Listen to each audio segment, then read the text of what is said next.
کہ لفظ صوم کے لفظی اور اصطلاحی معنی کیا ہیں؟ بسم اللہ الرحمن الرحیم۔ شکریہ عمران خان صاحب۔ Welcome sir. یہ اصل میں قرآن پاک کی اصطلاح ہے اور احادیث میں بھی یہ لفظ بکثرت استعمال ہوا ہے۔ اللہ تعالیٰ کلام پاک میں فرماتے ہیں کہ یا ایھا الذین آمنوا کتب علیکم الصیام کما کتب علی الذین من قبلکم لعلکم تتقون۔ اے ایمان والو، تم پہ صیام یعنی روزے فرض کیے گئے جیسا کہ تم سے پہلی امتوں پہ فرض کیے گئے تھے تاکہ تم پرہیزگار ہو جاؤ۔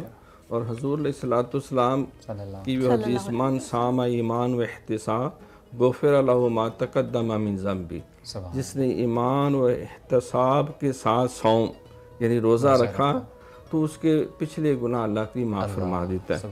تو یہ عربی زبان کا لفظ ہے۔ صوم کے لفظی معنی ہے بچنا، پرہیز کرنا، رکنا، کسی حد تک سہارنا، دور رہنا۔ اگر مزید تشریح میں جائیں تو ضبط نفس، اور آپ نے بھی کہا کہ صبر جو ہے۔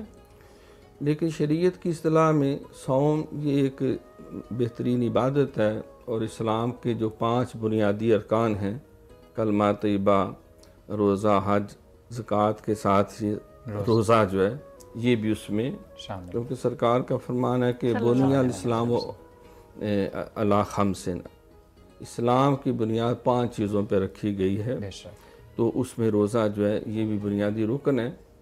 تو شریعت کی اصطلاح میں اللہ تعالیٰ کی رضا کے لیے، اس کی خوشنودی کے لیے طلوع فجر سے لے کے غروب آفتاب تک کھانے پینے سے اور حقوق زوجیت سے اور اس کے علاوہ گناہوں سے بچنا، پرہیز کرنا اور دور رہنا ان سے، یہ اس کو روزہ کہتے ہیں۔